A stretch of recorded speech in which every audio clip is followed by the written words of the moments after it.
So I got back home from HappyCon in Greendale, Wisconsin last night at 1:30 a.m. So I guess early this morning. And I was going to let myself sleep in kind of as much as I wanted to, but my body told me to get out of bed at 7:12. And I heard my kids moving around and I hadn't seen them for 3 days. So said hello to the children, helped get them ready for school, and pushed out the door. Did my morning dog walk. It was delicious, though I was definitely more fatigued than normal. And I was thinking about the last 3 days. So to give you the most concise roundup of how things have been going, first you need to know that our podcat co-host, Chewy, is still alive and seemingly in no unmanageable pain, but he's not eating. He more or less stopped eating yesterday. He will drink a little bit of cream, but anything else, no. And so it's days. I felt like it was days one other time, and I've seen these things before. So apologize if any of you are actually emotionally invested in this. It's hard to imagine that. I view the rest of the world as not particularly invested in cats and dogs, unless you're a cat or a dog owner. And even then, sometimes I have known people who claim to love cats and dogs, and then they're like, oh, I had to move into a new apartment, so I had to get rid of Fluffy because they didn't allow pets. And I was always like, what if we treated our kids like that? You're like, I really like those 55 plus communities. They're a lot quieter, so I had to get rid of my kids so I could move into one of those communities. This is TRBM, a podcast for authors who are serious about earning a full-time living selling books to readers. I'm the host, Jody J. Sperling, and each episode I'll share with you practical tips on marketing and selling your books. And I won't hold anything back. Sometimes I fail. Every time I do, you'll know it. Sometimes I succeed. And when I do, I'll give you my step-by-step replay so you can succeed too. Thanks for listening. There's bitterness. I don't know which stage of grief I'm in because, maybe the true grieving hasn't started. But it's a huge thing in my life, and I was thinking about it. Even when I left for Wisconsin, I felt like I was about an hour outside of town, and I called my wife and I said, I think I need to turn around because selling books is not as important as having these moments with the ones you love. But I didn't turn around, and Chewy's still here, and I don't know if I made the right choice, if losing 3 days with him was worth the experience I had at HappyCon. But there you go. That's the framework for how I went into HappyCon, and if you are this far into the podcast already and you're like, what does this have to do with book marketing? Well, I guess I have mentioned that I went on a book marketing adventure. I wanted to frame that all up to say that the mindset that you take into any event may have an outsized impact on the outcome of the event you go to. So I'm looking at 3 days, and I'm going to be brutally honest with you. After the cost of materials was factored in, over 3 days of sales, I made a whopping and round $100. That's not a joke. I made exactly $100.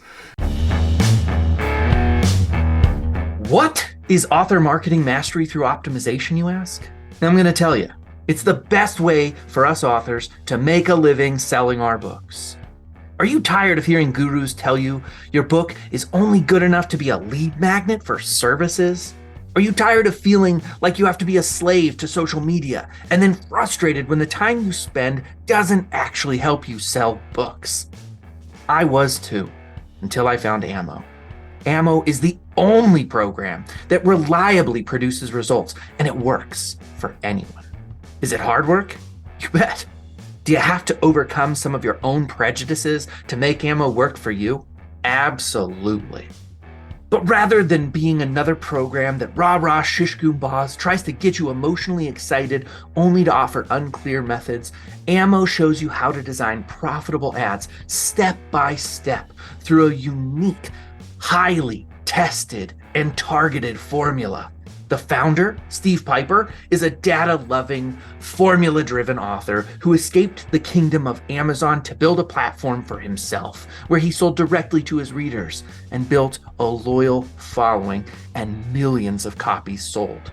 With Ammo, you know who's reading your books, how to contact them, and what they want to read next. If you've always been frustrated with Amazon's wall of mystery of not knowing who's reading your books and losing 50 to 70% of your hard-earned money that you're making through sales, Ammo solves all of those problems by putting you in the driver's seat and showing you how to fulfill your books directly to your readership.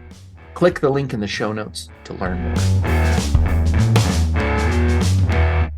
I spent $104 on gas. I spent $150 for a table. I spent about $80 for food. That's probably slightly above, but I didn't look at my food receipts. I'm just thinking about like meals and stuff. So anyways, it was a magnificent loss in terms of financial outcomes. I did put my books in about 21 people's hands. I'm also not looking at the exact number of books, but I did tally the actual income that I made from the event, the negative income in this case.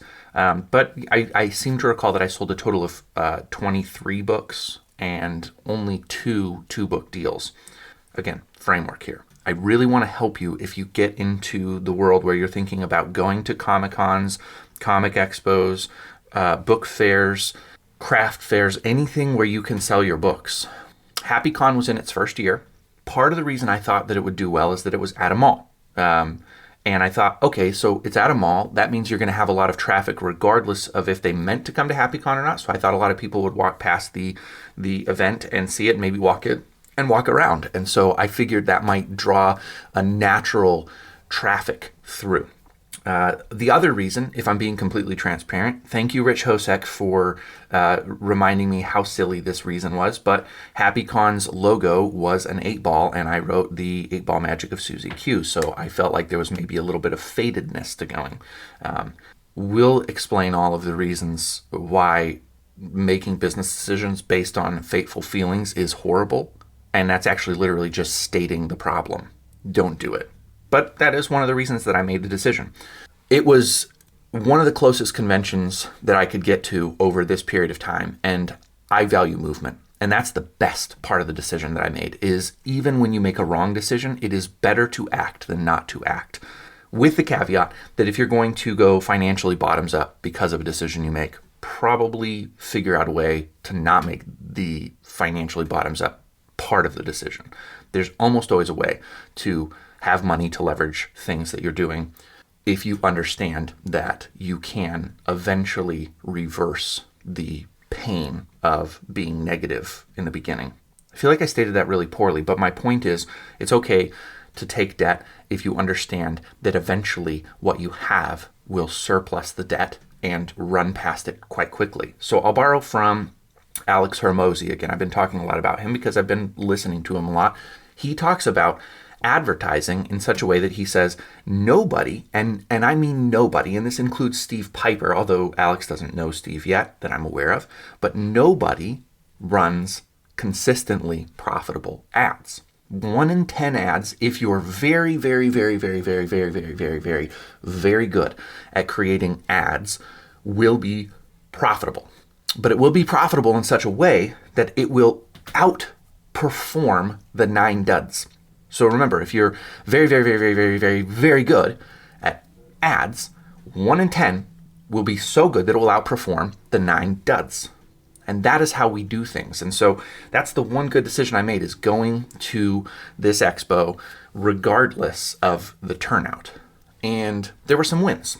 We met some vendors there who gave us some good information, and I'll get back to we because I'm not using it in the royal sense right now. We met some vendors who gave us insider information on good shows to go to in the Milwaukee area.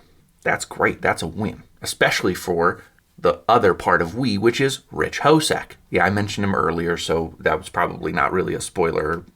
It was a spoiler. Whatever. I'm not going to even edit this episode, so just take it as it comes. I'm already recording it on Monday. It should have been out 6 or 7 hours ago at this point. But Yeah, you know, state of life. You're getting things done. You're plowing through it. You're making it happen. When I say I'm not going to edit it, I will do a light edit. So anyways, I might even edit out that I said I wouldn't edit it and this part of the conversation, but probably not. All right. The good, the bad, and the ugly is the event promoter did a dismal job at getting outside traffic.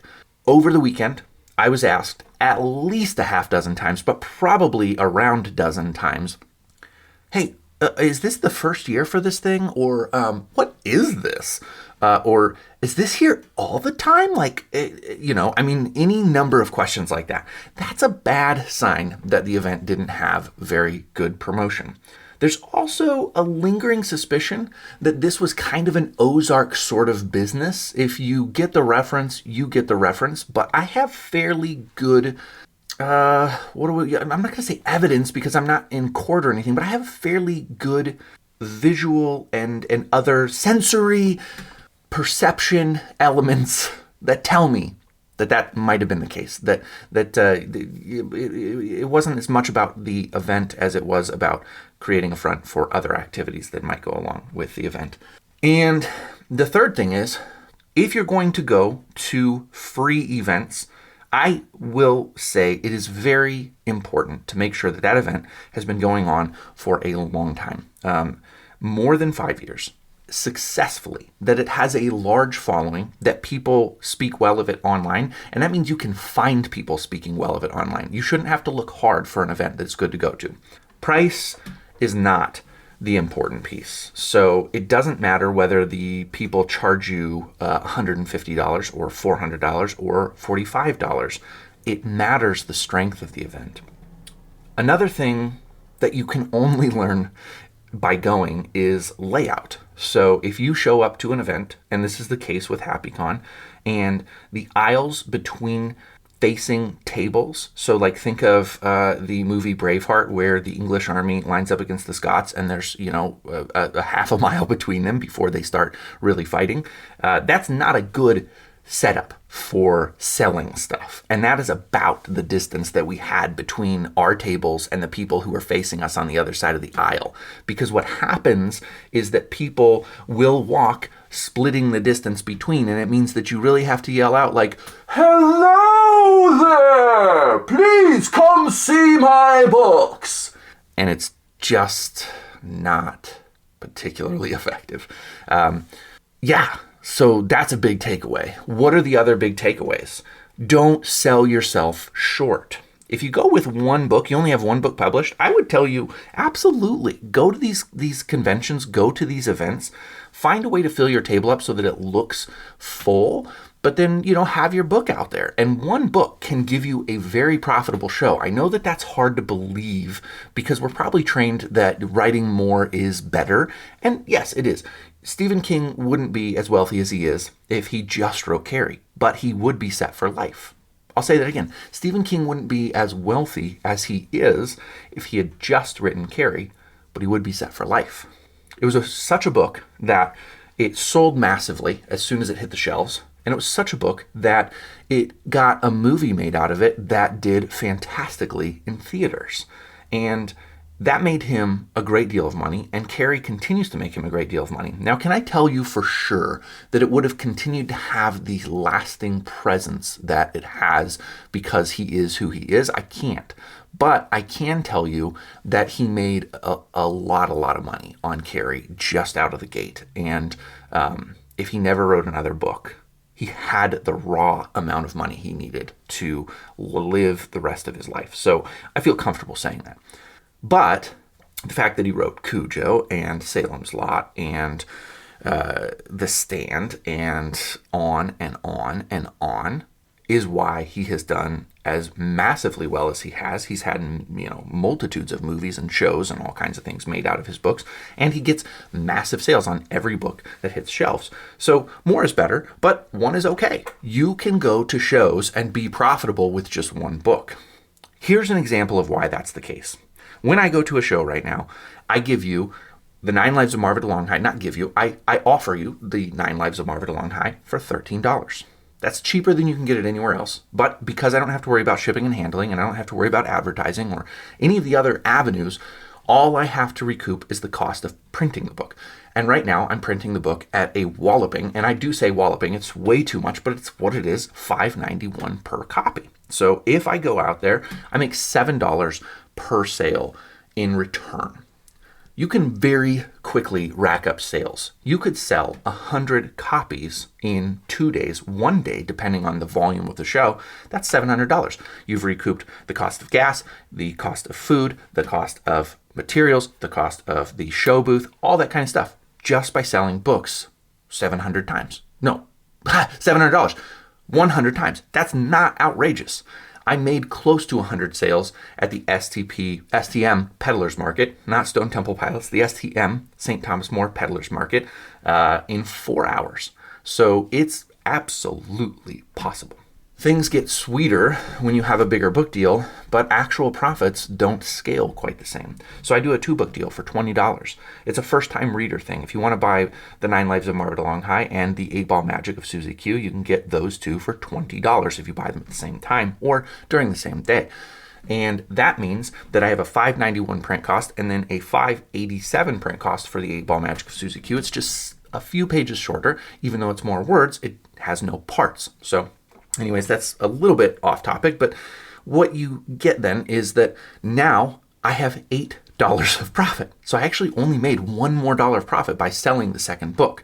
But what I did do is I put 2 books on somebody's shelf, I got 2 advertising opportunities out there, and I increased the chances that the person is going to go further with my series. So I'm willing to take the loss on the second book in order to take the gain on the overall net readership, because now maybe they buy my 3rd book online and my 4th book online. I also offer a 3 for $30 deal. You guessed it, now I'm making $9 of profit. So you can see that a 1-book deal can still be very profitable for you at a show. You start to see some real gains when you get into the 4, the 5, the 6, and beyond. When I was in Cincinnati with Lydia and David Scherer, they sold the entire collection for $100+ and they were making somewhere in the neighborhood of $30 of profit anytime that particular transaction happened. Actually more too, because their printing costs were far lower. If you can find ways to get lower printing costs, that's something to consider. But there you go. Those are the reasons why I think that you don't have to be a super seasoned author to have a really good outcome at a show. And this hasn't even touched the tip of the iceberg, because you still can make some digital sales. You can make some audiobook sales. You can make some sales that are literally net nothing to you. And anytime you sell an audiobook, as soon as you have hit the cost of production, everything else is 100% gravy. It's literally just money in your pocket. There is no expense to it, which is fantastic. All right, you've gotten this far in the episode. I want to talk with you about a couple of things related to the show that I think are worth considering. I was surprised that Rich Hosek was interested in coming down. He and I had texted back and forth. He lives near Milwaukee. I'm not going to give his exact address because I think that, he's going to be famous someday and that would be a real mistake on my part. But he decided he wanted to join me. So first day I was there alone. And the second day he and I shared a fairly small table. Multiple authors at one table has challenges. So I just want to make you aware of that. I have heard of authors, Heather Johnson-Kint, who's been on this podcast, I know does some sharing of tables at different events. And she has commented that she's done very well. So I am positive that it is something that can go well. Because of the low flow of traffic, Rich and I really had to be cognizant of each other. Who is the customer for, and which one of us is going to pitch our books, because this goes back to, I was talking about the mall, and so sorry that I'm not 100% linear here, but if it's a free event at a mall, expect a ton of window shoppers. I had not come up against that at any place I had been up to then, because you have to pay to get into a lot of events. And so if there is an actual admission for entrance, expect to sell a lot more. That's something to keep in your back pocket. If it costs to get there for the customer, then every customer who's there has already expressed an interest in spending money. You don't spend $20 for a weekend ticket to an expo and then not buy stuff. And so they're just ready to pull their wallets out, and that mindset makes a huge difference. Calling all self-published authors. If you live in the United States and you've always wanted to see your books in bookstores, this may be the most important ad you'll hear in 2023. Listen carefully. No matter where you are in your publishing journey, it's not too early to position yourself to pursue brick and mortar bookstore distribution. But if you're a self-published author, you've probably heard getting your books in stores is next to impossible. That's no longer the case.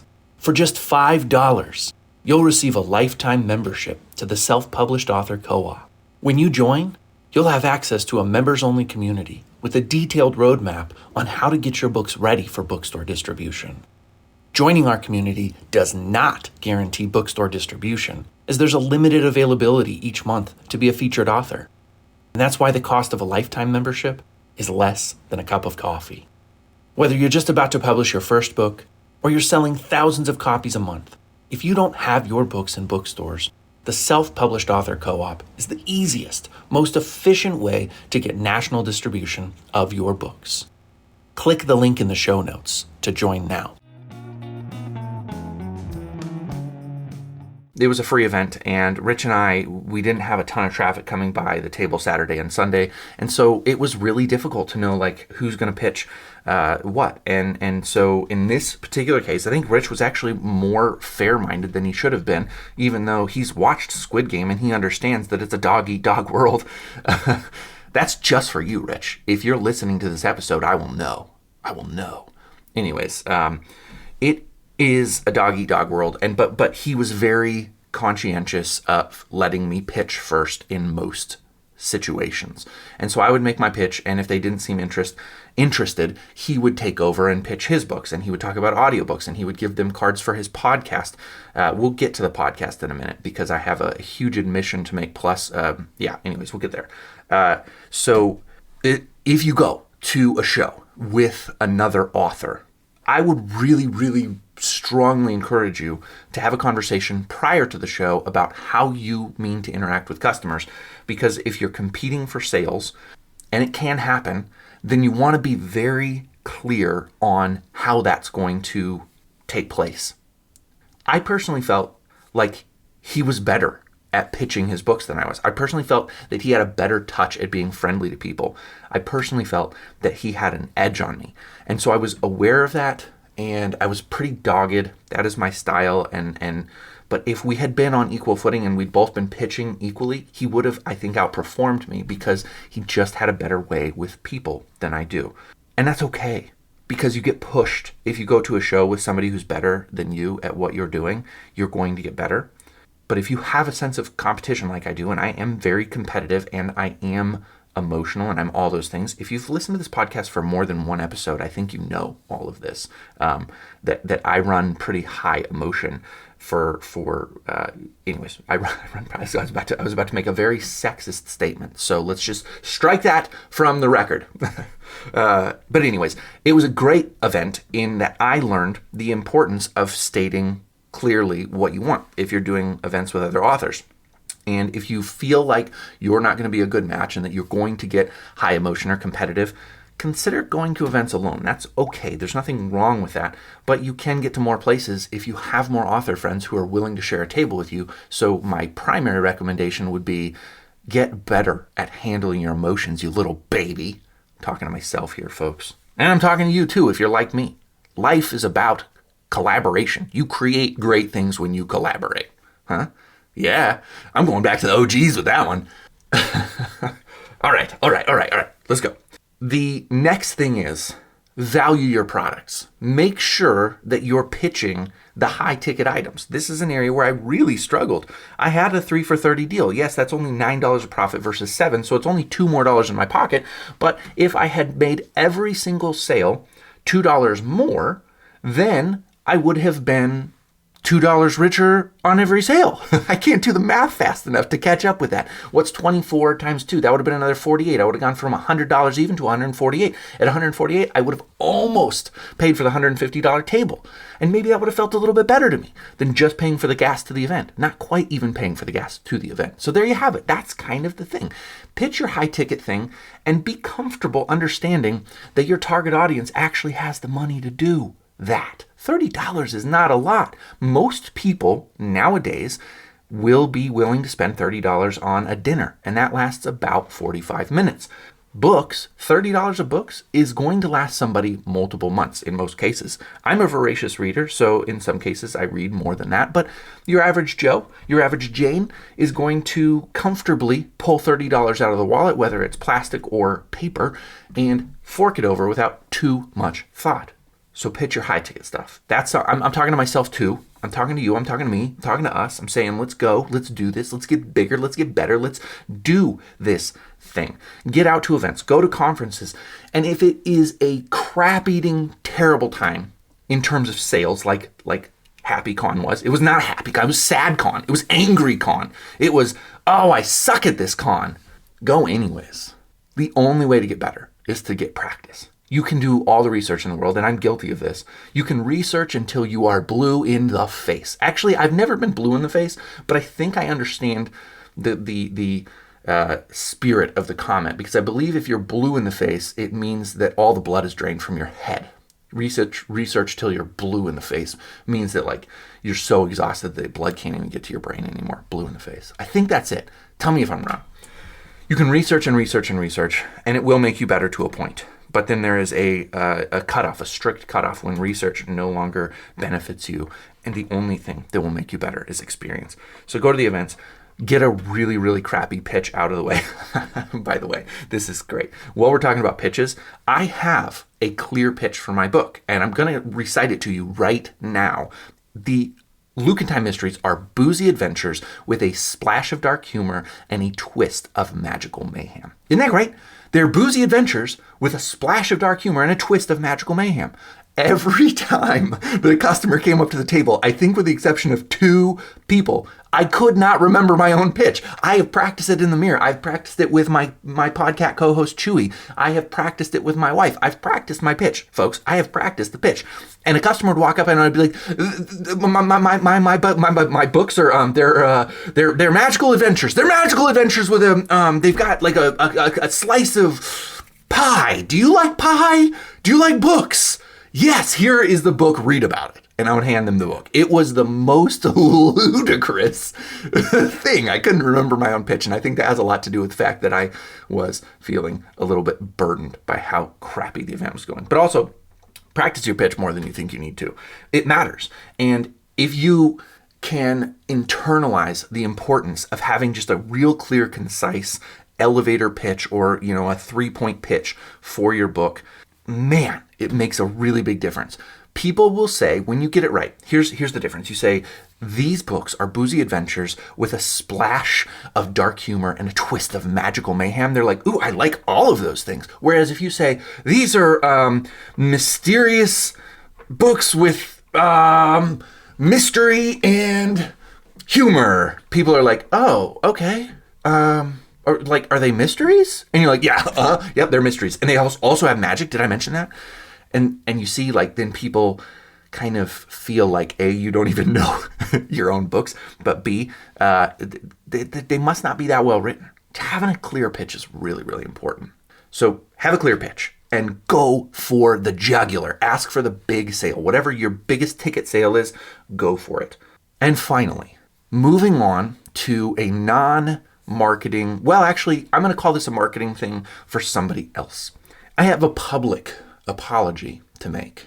I have a public apology to make because there is a podcast out there that I have only listened to maybe 5 or 6 episodes of. That's true. Bedtime Stories for Insomniacs by Rich Hosek is arguably the best fiction podcast in existence right now. I've listened to several others. One of them on a drive after the con with Rich that he introduced me to called Other Stories. It's good. It's okay. It doesn't even come close to the quality of bedtime stories for insomniacs. And I haven't listened to it. I have my excuses. I like self-development. I spend a lot of time listening to growth mindset type of podcasts. I need that to continue to do this work because it is brutally hard on the psyche. But that's really no excuse for having not listened to his podcast as much as I should have. And so I'm making a public apology because I listened to it on my drive home yesterday. I had 7.5 hours in the car, and with the exception of a couple points where I got a little bit sleepy and put some music on to kind of jazz up my world, I listened to it the whole way back. So he's got his own books freely available on his podcast.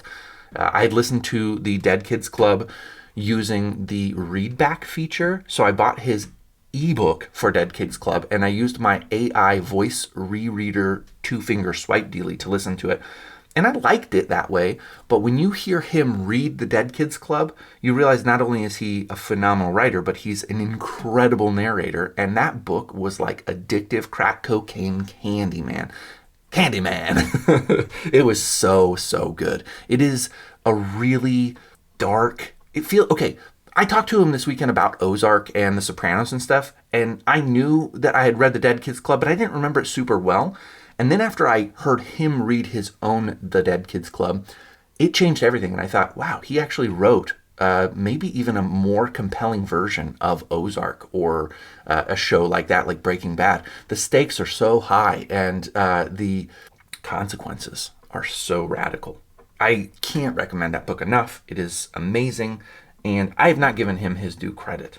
So I'm publicly giving him his due credit and hoping that you will listen to bedtime stories for insomniacs. He also does a lot of highly produced kind of actual fiction drama type things where there are sound effects to short stories that he writes. He's also open to other people sending him short stories. I don't know what level of submissions he accepts or how that process is, so you'll have to look it up on your own if you're a writer and you're interested in maybe having a dramatic performance of your fiction.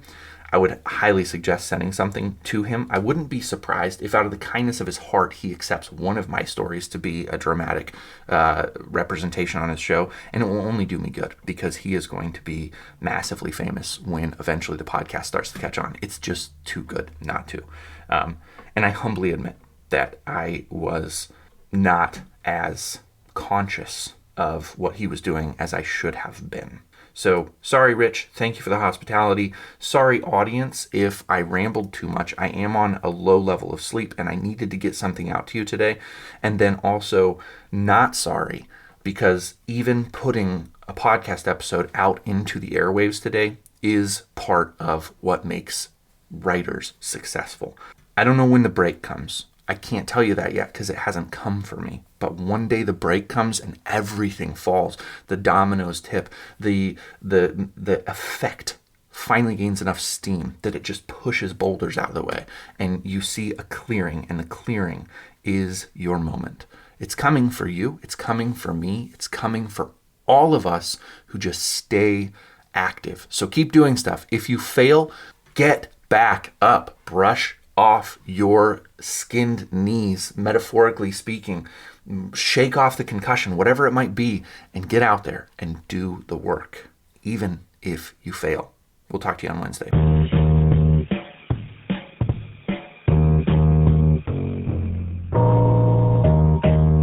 Thank you for listening to TRBM. The theme music was provided by the ever-talented Christopher Talon. And hey, if you liked what you heard, share this show with other readers because what's the point of telling stories if nobody's listening?